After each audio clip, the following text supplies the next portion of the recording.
Unë e mbaj vendin atje. Hajde. Pjesëmarrësve që janë këtu, që unë kam qenë që në ditën 0 të krijimit të Bashkisë Maliq.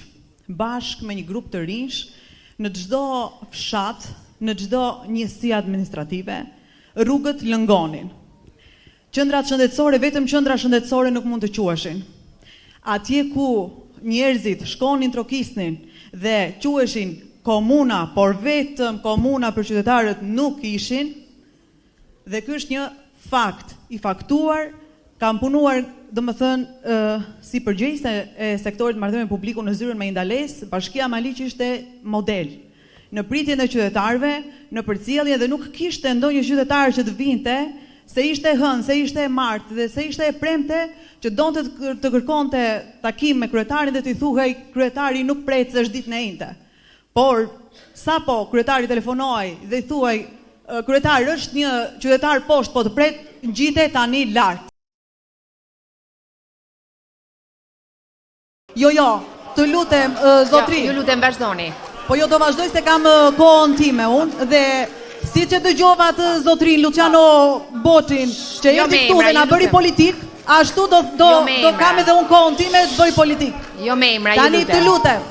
Tani të lutem. Jo me emra, ju lutem. Mos mu drejtoj me gisht mua se unë nuk po të drejtoj ty zotri, unë po të regoj të vërtetën. Politik këtu mos hajdeni dhe të na bëni, se rrugët lëngonin, se qendrat shëndetësore lëngonin, edhe Bashkia Maliq ju lutem duhet të qëndroj se është një bashki model. Kaq. Edhe ju lutem. Të lutem shumë. Unë nuk të drejtova fare ty, unë kisha fjalën time. Unë e mbaj vendin atje. Hajde. Mbaj vendin se vetëm nga mënyra se si ju drejtojeni njerëzve, nuk keni për qeverisur kurrë. Ju lutem dialogu këtej. Si ju drejtojeni njerëzve. Po. Faleminderit. Ju edhe që kur hyni në derë bëni. Ju faleminderit. Që kur hyni në derë bëni skena. Ku është opozita? Këtu opozita. Qa do të thotë kjo? Ju lutem. Ndërkohë, këtë nuk e bëjmë fare socialistët. Ju lutem, fokusohemi tek tema. Bashkia Maliq duhet të qëndrojë, është një bashki model.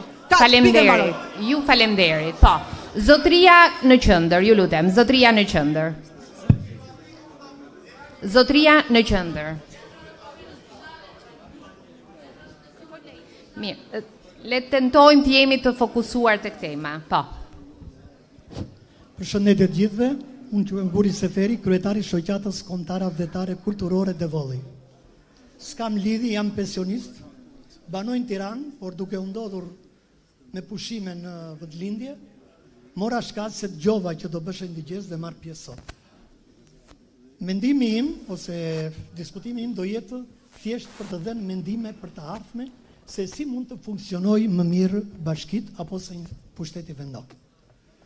Përsa i përket Bashkisë Devoll, kur unë jam edhe kam vendlindjen time, do të thotë që të krahasuar me 5 njësi vendore siç kanë qenë më parë, ka një ndryshim kolosal.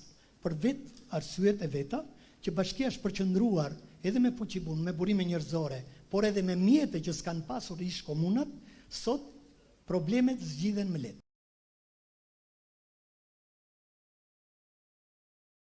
E dyta, fati i Bashkisë Devoll është që qendra e bashkisë që është kryeqendra Bilishti është në qendër të territorit të bashkisë dhe distanca me e largët është 27 km e fshat.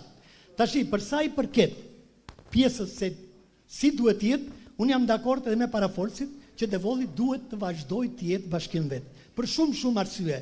Po arsyeja kryesore është se ndan çdo gjë me bashkitë Korç edhe Kolonjë me varkëmalet e Moravës dhe të Gramofit. Shërjedhën ujrat, rjedhën në pjesën tjetër, pjesën lindore dhe shërjedhën ujrat në pjesën perëndimore është Bashkia Korç. Atëherë, për sa i përket funksionimit të ardhmes, dhe unë dua të falenderoj këtë dëgjes që bëjnë, qoftë edhe përfaqësuesit e mazhorancës apo dhe të opozitës, por edhe nismat që kanë marrë për të dëgjuar zërin e qytetarëve. Dhe për këtë unë do isha dakord që ashtu siç tha një parafolës që kjo dëgjes të bësh edhe në çdo njësi vendore, jo vetëm këtu në qark, por do të thosha këtë që dy gjëra në të ardhmen e para duhet të delegohen kompetencat që sot nuk i kanë bashkit. Për sa i përket drejtorive përkatëse që janë në bazë qarku, apo zyrat rajonale që janë në bazë bashkie, unë do të thosha që shteti, qeveria, duhet ketë vetëm politikat. Kurse pjesën e administrimit dhe të menaxhimit administrativ ta bëjnë drejtoritë që varen nga bashkitë. Kjo do jetë zgjidhja më lehtë. Dhe shka s'marr vetëm në një rast. ASHK-ja ka qenë një zyrë rajonale në Bilisht, erdhi u përqendrua në Korçë. Sot që po flasim, janë gjysma e banesave të para 91-shit në Bashkinë Devol të pa legalizuar. S'kan certifikat. Bile do të thosha dhe akoma më shumë që atje janë edhe 2-3 fshatra, bile 4 më falni, që janë në projektin e qind fshatrave, sot nuk mund të bëjnë asgjë se s'kan certifikat banese. E ka marrë fondi zhvillimit. Unë do të thosha me letë do ishte që këto kompetencë të mirë të bashkia dhe me një zyrë notariale përderisa janë ligjore, duhet i bëjnë ato. Faleminderit. Ju faleminderit. Dhe duke marrë shkas, ju lutem mikrofoni në këtë anën edhe në anën andej, tek zotria me po. Por përpara se ju lutem ta merrni fjalën, më lejoni do kemi mundësi. Më lejoni të bëj një parashtresë të shkurtër, marrë shkas edhe nga ndërhyrjet që natyrshëm e çojnë diskutimin tek shërbimet, funksionet dhe mënyra se si ato i ofrohen qytetarëve. Reforma e fundit, por edhe përgjatë këtyre viteve, ka shpërfaqur dy tendenca, shërbime apo funksione të cilat janë decentralizuar, siç është rasti i kanalizimeve për shembull, por edhe shërbime të cilat janë centralizuar. Rasti i sjellsave mund të ishte një prej tyre.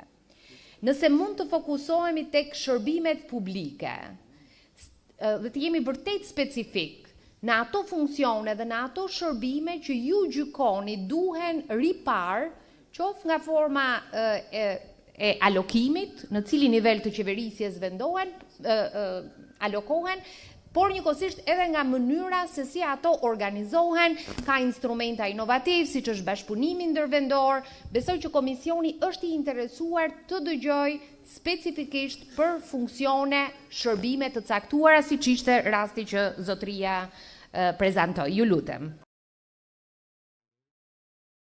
Banori Bashkisë Korçë, njësia Mollaj, fshatit Voran, Arseni. Ne kemi pasur problemi kur ka qenë komuna që ishin shumë dhe u reduktuan në pjesën e bashkive 61. Domethënë, para se të bëheshin 61 bashki që në përfshison Bashkia Korçë, nuk ishin bërë investimet që janë bërë tani me Bashkinë Korçë. Për shembull, atje kemi një rast ujësjellsi i komunës që u realizuar nëpërmjet bashkisë dhe ka ujësjellsi ujë për 24 orë për të njësinë administrative Mollaj. Domethënë që është e vështirë të kenë qytete të mëdha ujë 24 orë, atje është. Kështu që kur ishte komuna as bëj fjalë të realizojë kjo pjesë. Ka investime që janë bërë që nuk ishin bërë asnjëherë në të gjitha drejtimet. Në të gjitha drejtimet. Kështu që dhe shërbimet qytetarët i kanë marrë shumë më mirë se çimen. Dhe s'është e thënë që duhet të jesh me banim në qytet që ti marrë shërbimet, se tani realizohen nga shumë drejtimet, që i dini të tërë. Dhe tjetra, në njësinë administrative, realizohen të tëra shërbimet sikur jenë në qytet. Ju faleminderit. Po, zotria dhe pastaj zotria. Ju lutem, me qenë se zotria në rreshtin dhe pastaj ju lutem mikrofonin. Të nderuar të pjesëmarrës, të nderuar përfaqësues të panelit, të nderuar bashkëkryetar të reformës territoriale, Ylson Ibrahimllari nga fshati Velçani i Gorës, me që gjithë të tjerët janë qytetar, nuk është ndonjë gjë tjetër pavarësisht konotacionit që jepni kësaj ngjarje. Që të diskutojmë sot një reformë të re territoriale, duhet së paku të dimë mangësitë e asaj që ka kaluar. Besoj që reforma territoriale e vitit 2014 solli një handikap të pariparueshëm deri më sot. që Gjoja reduktoi numrin e punonjësve administrativ dhe në fakt rezultoi si paksimi i shërbimeve të tjera. Normalisht po të marrim numrat e komunave që EU-za e uruan, u pa që në 2014-2016 u reduktua numri për efekt të shërbimit. Shqipëria është një vend i cili paguan në pamundësitë e veta financare, paguan më pak për shërbimin që afron. Këto janë kapacitetet tona të resurseve natyrore dhe të menaxhimit. Problematika qëndron që mbas 2016 dhe më mbrapa u rimorën në punë ose u rekrutuan punonjës të cilët alias sollën edhe rritjen e numrit të punonjësve dhe në fakt shërbimet i lanë në vend. Zona ime është një zonë malore e cila ka marrë për kujdesjet më minimale. Korça është një qytet dhe është një krajinë e gjithë, një zonë e tërë, një qark i cili do dy gjëra madhore. Do shërbimin mjekësor, do dhe arsimimin e fëmijëve. Universiteti na i lejon këtë mundësi, pak shanse kemi pasur mbas përfundimit të shkollimit që ajo elitë intelektuale të na kthehet, por tashmë kemi vënë re që ka një përmirësim për sa i përket shërbimit mjekësor në qarkun e Korçës, atë që ndjekim edhe prej profesionit. Problemi qëndron që në qoftë se ne do të vim pa analizuar çfarë kishte defektoze kjo administrat, ne kemi parë ajo reforma administrative e para do gabojmë dhe me të dytën. Problemi qëndron që reforma administrative duhet jetë funksionale dhe tashmë ne jemi në vitet në të cilët qytetarët duhet të jenë nga demokracia përfaqësuese e të zgjedhurve lokal në demokracinë pjesëmarrëse dhe të drejtë për drejtë të tyre. Përsa më takon mua dhe mendimin tim individual, unë mendoj që ne kemi kthyer kryesitë e fshatrave, kryetarët e fshatrave në përgjegjës vetëm për kultivimin dhe për raportimin e mbjelljes së kanabisit.